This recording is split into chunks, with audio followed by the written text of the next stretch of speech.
दोस्तों quantum computer हमारे पूरे जीवन काल का सबसे अनप्रेडिक्टेबल, सबसे महत्वपूर्ण और सबसे बड़ी बात, सबसे खतरनाक इन्वेंशन बनने का पोटेंशियल रखता है। और ये इन तीनों चीजों को एट द सेम टाइम पर कर सकता है, क्योंकि आपको बहुत ही ज्यादा फ्यूचरिस्टिक और तुक्कों के बिहार पर साउंड कर रहा होगा कि शायद ये प्रेडिक्शन होगी, बट क्वांटम कंप्यूटर असली है और ये हमारे टाइम में एग्जिस्ट भी कर रहा है और वर्क भी कर रहा है, क्योंकि हमारे डेली लाइफ का बिग पार्ट बन रहा है। और अब तो आपको किसी भी फिजिसिस्ट से भी समझने की जरूरत नहीं है कि क्वांटम मशीन किन किन तरीकों से दुनिया को बदल रहा है।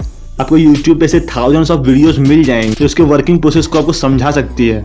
एग्जाम्पल के लिए मार्वल का एंटमैन भी हमें क्वेश्चनेबल फिजिक्स की ओर इशारा करता है, बट एक चीज तो पक्की है कि एट द स्मॉलर थिंग्स या पार्टिकल लेवल पर जो फिजिक्स है वो अलग तरीके से काम करती है। और अब आप देखिए, ये क्वांटम कंप्यूटर है, थोड़ा अजीब दिखता है, बट ये पूरी दुनिया का सबसे ताकतवर एवर एग्जिस्टेड कंप्यूटर है। कंप्यूटर के एवोल्यूशन में अगर देखें तो ये एक पहला archaeologically find first ever computer है जो मेडिटेरेनियन सी की बॉटम में पाया गया है, जो कि एंशियंट ग्रीस के टाइम का डेटेड है। यानी ये 2200 साल पुरानी एस्ट्रोनॉमिकल कंडीशन को डिफाइन करने का काम करता है। और ये कंप्यूटर भी थोड़ा अजीब ही दिखाई देता है, जिसमें आपको एक चमकदार गोल्डन मैकेनिज्म दिखाई दे रहा होगा। बाय द वे, एक रिक्रिएट कंप्यूटराइज्ड व्यू है। जैसे ये पाया गया है वो कुछ बंच ऑफ फ्रेगरेंस में टूटा हुआ है और ये हजारों सालों से महासागर में डूबा हुआ था।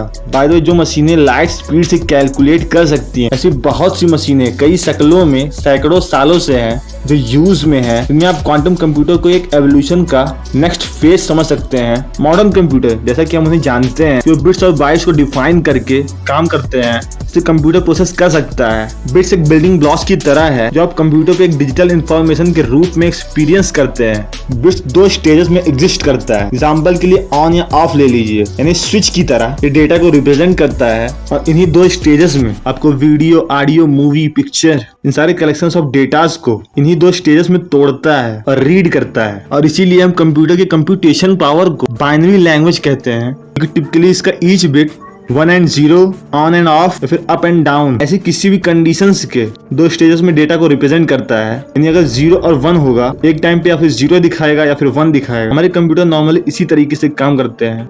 वो दोनों डेटा यानी 1 और 0 दोनों को एक साथ नहीं दिखाते, एक टाइम में या फिर 1 या फिर 0 दिखाते हैं। और मॉडर्न कंप्यूटर ऐसे ही काम करते हैं, क्योंकि ये दिखाता है कि एक बाइनरी कंप्यूटर एक टाइम में एक ही तरह का डेटा रिप्रेजेंट करता है। और इसी का फिजिकल मैनिफेस्टेशन एक ट्रांजिस्टर कहलाता है, जो कि एक इलेक्ट्रॉनिक स्विच की तरह है। और यही दो पोटेंशियल स्टेट में एग्जिस्ट करता है, यानी 0 और 1 में। ठीक है, अब आप फिजिकली जितना ट्रांजिस्टर को यूज करेंगे उतने ही बिट्स को आप यूज करने वाले हैं। एक बेसिक इंफॉर्मेशन जो आपको पता होनी चाहिए, यानी ट्रांजिस्टर के हिसाब से हमारा कंप्यूटर अच्छे से डेटा प्रोसेस कर पाएगा। और जितना ज्यादा ट्रांजिस्टर्स लगा होगा उतने ही ज्यादा स्पीड से डेटा प्रोसेस होगा। और जब हम ये समझ गए हैं, आपने सुना ही होगा कि पुराने समय में कंप्यूटर बहुत बड़े बड़े होते थे, क्योंकि हमें जरूरी कैलकुलेशन करने के लिए ऑटोमेटिकली बहुत सारे प्रोसेसर्स की जरूरत थी। लेकिन उस वक्त ऐसे बड़े बड़े ट्रांजिस्टर्स होने की वजह से बहुत कम ट्रांजिस्टर्स में एक पूरा हॉल भर जाता था और उससे जरूरी कैलकुलेशन भी सही से नहीं हो पाती थी। इसलिए अब रिसर्चर्स के पास सबसे बड़ी चुनौती थी कि किसी तरीके से इन ट्रांजिस्टर्स का साइज छोटा करें। और जब हम ये समझ गए हैं, तो मशीनों का साइज छोटा करने के लिए और अपने डेटा प्रोसेसर्स को छोटा करने के लिए हम सालों से नैनो टेक्नोलॉजी से फिर डिफरेंट टेक्नोलॉजी से इन ट्रांजिस्टर्स को छोटा करने में लगे हुए हैं। इसमें हम बहुत बड़े लेवल पर कामयाब भी हुए हैं। और बेटर अंडरस्टैंडिंग, ये एक बहुत पुराना कंप्यूटर है, लगभग 1960 का। क्या आप जानते हैं कि कितने ट्रांजिस्टर्स का यूज करता था? 250 ट्रांजिस्टर्स। जी हाँ, ये एक टाइम में सिर्फ 250 ट्रांजिस्टर्स यूज करता था। अगर आपको ये नंबर थोड़ा बड़ा लग रहा है, तो आपको आज के टाइम में करंट मॉडल के आईफोन से अगर कंपेयर किया जाए तो उसमें 19 बिलियन ट्रांजिस्टर्स हैं, यानी 1900 करोड़ ट्रांजिस्टर्स। 260 से 1900 करोड़ ट्रांजिस्टर्स। और जैसा कि आपको पता है कि इस फोन का साइज भी इस कंप्यूटर से छोटा है। इस लेवल का ट्रांजिस्टर जो कि मात्र 3 नैनोमीटर का है, ये हमारे ह्यूमन डीएनए से भी मात्र थोड़ा सा ही बड़ा है, 2.5 नैनोमीटर।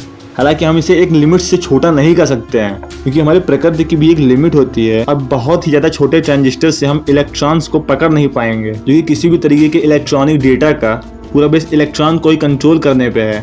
तो ट्रांजिस्टर भी बहुत ज्यादा छोटा हो गया, तो वो इलेक्ट्रॉन्स को कंट्रोल नहीं कर पाएगा। इसकी वजह से हमारे ट्रांजिस्टर्स फेल होने लगेंगे और हमें फिर से एक लिमिट तक ट्रांजिस्टर्स को बनाना पड़ेगा। और हम इस समय इलेक्ट्रॉनिक्स की एक एक्सट्रीम लेवल को टच कर रहे हैं, यानी इस हिसाब से अब थॉट प्रोसेस बदलने का टाइम आ चुका है। और वहीं पे क्वांटम कंप्यूटर एक नया साइंस इंट्रोड्यूस करता है, ये क्यूबिट्स लेकर आता है। अब क्यूबिट्स को बेसिकली समझने के लिए आप सोचिए 3 इडियट्स का वो प्रोफेसर किस तरीके से अपने ब्रेन को डिजाइन किया था कि वो दोनों हाथों से 2 अलग अलग टॉपिक्स पर लिख सकता था।